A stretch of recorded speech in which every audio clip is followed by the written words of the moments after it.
This podcast is brought to you by Winter Scribbler Publishing, where reality and imagination turn into delicate harmony of scripts and illustrations. Visit www.winterscribbler.com for collections of books, poetry, and graphics by diverse talents of artists and writers around the world. Hi guys, welcome to episode 2 of WLW Podcast. For this episode, I will discuss the common themes that we experience whenever we meet with a woman who appeals to us in some way. It could be from their looks, the way they dress, their hairstyles, their smiles, the way they speak to us with that calm, confident tone, or the way their eyes linger a bit longer than usual, or when their presence made you flung out of space. And when all this combine, it will make us shiver and lose the ability to speak like a normal person. Sometimes, or maybe most of the time, our mind will travel to our own world that no one will ever go when you are only 15 minutes into the conversation.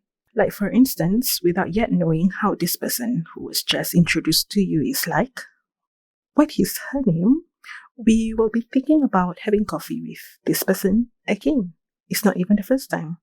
Then you will end up thinking about, maybe what is her favorite dish? Let me cook for her just to impress her when you have not been cooking for yourself since the last 10 years. U-haul, or staying together in less than 6 months after knowing each other, is a common term used by us.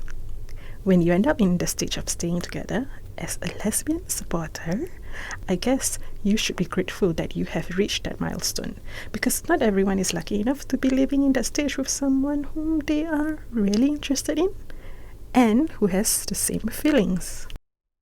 All this led to the letters I wrote to this person I am writing to in this book, in which this all started in 2013, which is 7 years ago. All the memories were not faded, so everything is still so clear in my mind that I could still recall that before that moment, we all had a few dinners together, which is about 5 years before 2013, but it doesn't really affect me that much.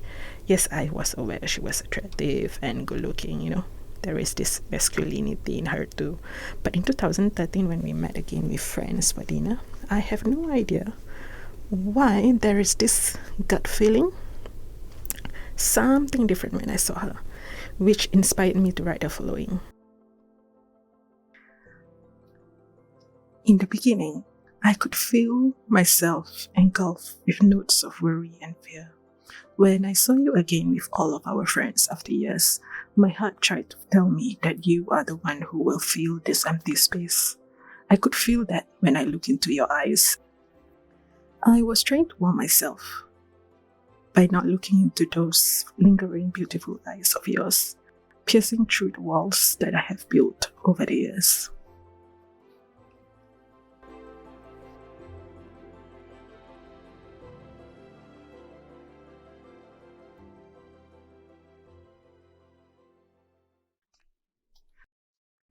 This kind of feelings is considered not unusual for me. I mean, if you remember when I met a gorgeous girl from London in Delhi, and to my friend's friend who opened the door for me, also with, a few others. But for this story, it's like a short story that became longer than I had anticipated, which is the one that worries me. All those fears started to surface because this one is something that is happening more constant than the others. And it doesn't subside. That's the point. So the late night meetings, the late night hangouts in bars, holding hands, chatting about our personal life, her bringing me to meet her mom, her favorite aunt, and accompanying her and her kid to drum school, were all those I have never done before with any of my friends or so-called individuals I have crushed on. And the best thing, or probably interesting for me, is me letting myself did those with her, when most of the time I will avoid those kinds of activities to go too far, even with my friends. So normally I will control my involvement and, time commitment with people. So that gut feeling I had from the night we met, I let it be. I really didn't stop myself from going out with her whenever she asked me out. I would go back home late till 3 or 5 a.m. when I hang out with her at bus or listening to live music. And this only happened when I was with her. So with other friends, there are curfews, even though I was already about late 20s during that time. So I basically tell myself that, just let it be, I let myself, or I allowed myself to see her in a different angle, which is not like with a friend. So whenever she smiles, I don't look at it as fake or by force. Probably it is, but when you like someone, you will look at them in a different light or angle. She has this most genuine smile that will make your bad mood and worries disappear instantly, especially with her dimples and cheekbones. So and then every time when I go out with her, I want to make sure that, I look good in a different way. Not like whenever I went out with my other friends, which I don't really focus that much. I have written all these experiences in a next letter to her in this book. It is very, very detailed. And I remember clearly that one night while we were texting after meeting each other, I did text her that I like more than a friend, and that I like you more than a friend. So remember, this was like 7 years ago when I was not really sure about myself. And I also didn't mean it that way. So it is more like literally what it means, but not as a woman, falling in love with another woman in a romantic way. What I meant was like, I like her more than how I like my other friends. Thinking back at it now, I feel like I already came out. But I don't think she gets it though. So basically at that point, I was like in a confident mode, surprisingly. I am going to share with you another letter from Letters of 1,000 Speeches, which personally, this is one of my favorite parts. I know you could hold on to that fear. There is nothing frightening in the scene of the movie, yet you decided to scream at the end and hug me. The only moments I remember about this movie are how bland it was, the moment when our fingers held onto each other's, and how I could not stop thinking about you when you were right beside me. This podcast is brought to you by Scribbler Publishing, where reality and imagination turn into delicate harmony of scripts and illustrations. This scene was written 5 days after the dinner. We went out for a movie with another friend of ours. It was one of those movies I don't understand the hit and tail of the storyline. But I remember 1000% clearly, it is not a thriller, neither it is a horrifying movie. It was that movie in space. I am not interested to Google it now and tell you what it is because I don't enjoy the movie at all. But yeah, she did that. She just suddenly hugged me and screamed like as if something was scary. Not even caring about the friend who was with us, who was sitting beside me. Actually, at that time, I wish I could hold her hand in the dark. But thinking back till today, that girl really gave me mixed signals since the beginning. So I cannot blame myself regarding this. But okay, now tell me why we are always in these bad positions. And how can we not feel special when this is how we are always being treated?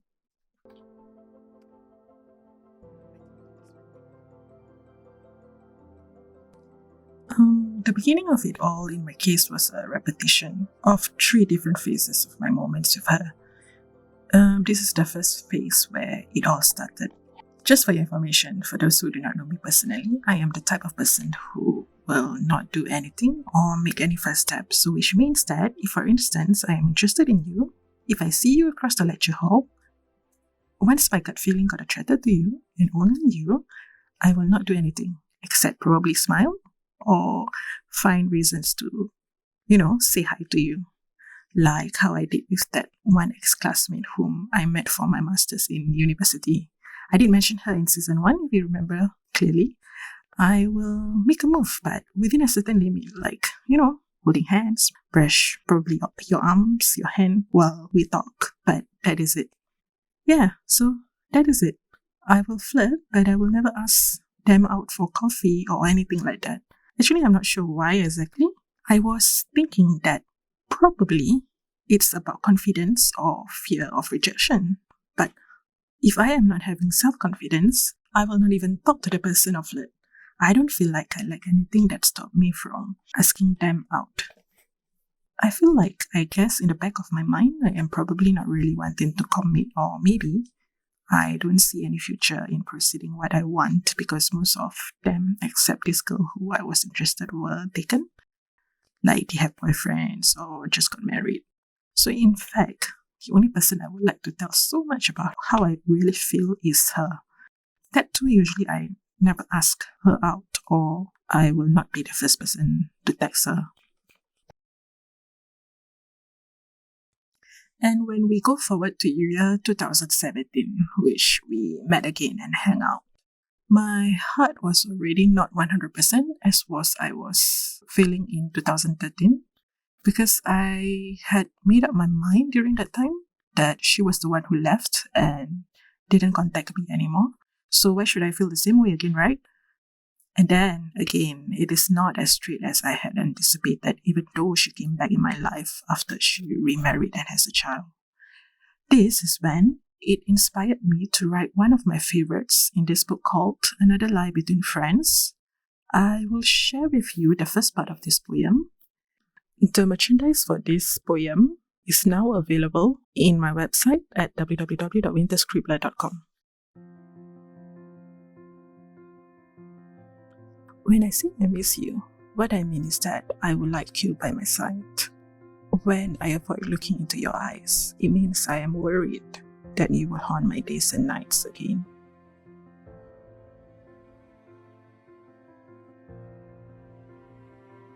When I told you those chocolates and fruit tarts were delicious, I did not mean it. I have tasted better ones. I love to see how proud you are, pleased with your choices. These are lies between friends.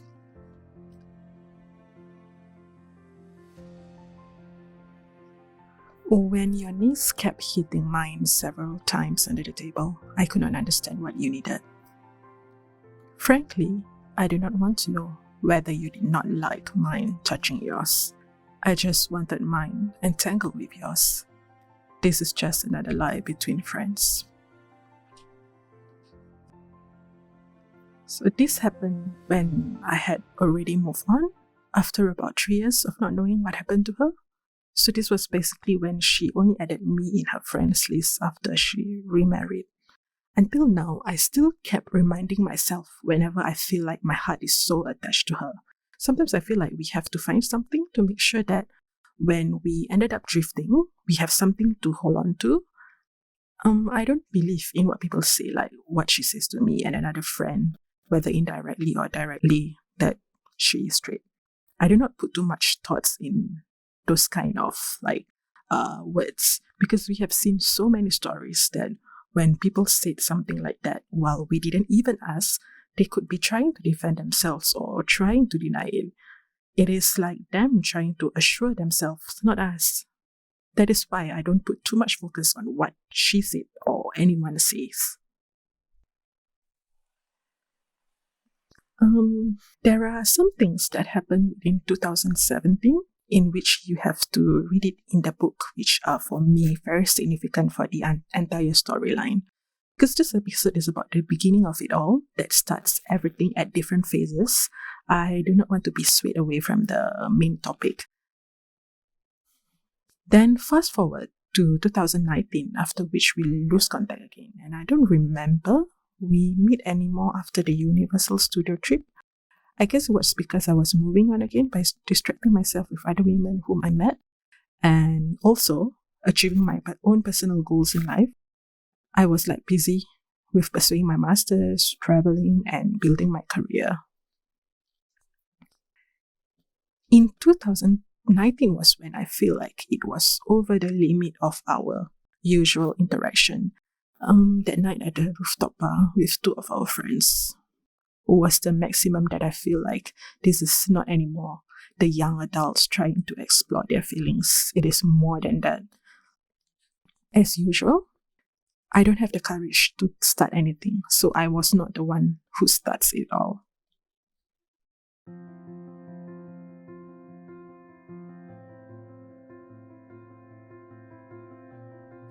Why did you press your body into mine at the bar?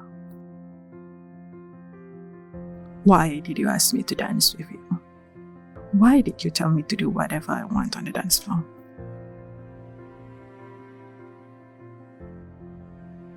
Why did you flash your beautiful brown eyes and that smile at me? Those are my weaknesses whenever I am with you. To purchase a copy of visit Amazon.com or www.winterscribbler.com. For any feedbacks and questions, email us at winterscribbler@gmail.com. If you would like to listen and watch a visualization of a full written letter excerpt from this scene, please check it out at our YouTube channel, Winter Scribbler, or go to winterscribbler.com for the links. Meanwhile, guys, I would like to end this episode here. Thank you once again for listening. I hope this entertained you or maybe motivate you in some way when flirting with the woman you are attracted to. For the live recording of this podcast, please visit our YouTube channel, Winter Scribbler. The link to the video and the episode transcript is available in our website. To support us in creating more contents, be our patron and receive additional benefits with your membership, such as free books from our publishing company, behind-the-scenes episodes, tutorials, and many other benefits linked to our sister company, Crawford Listing International. I will see you in the next episode. Take good care of yourself. Bye-bye.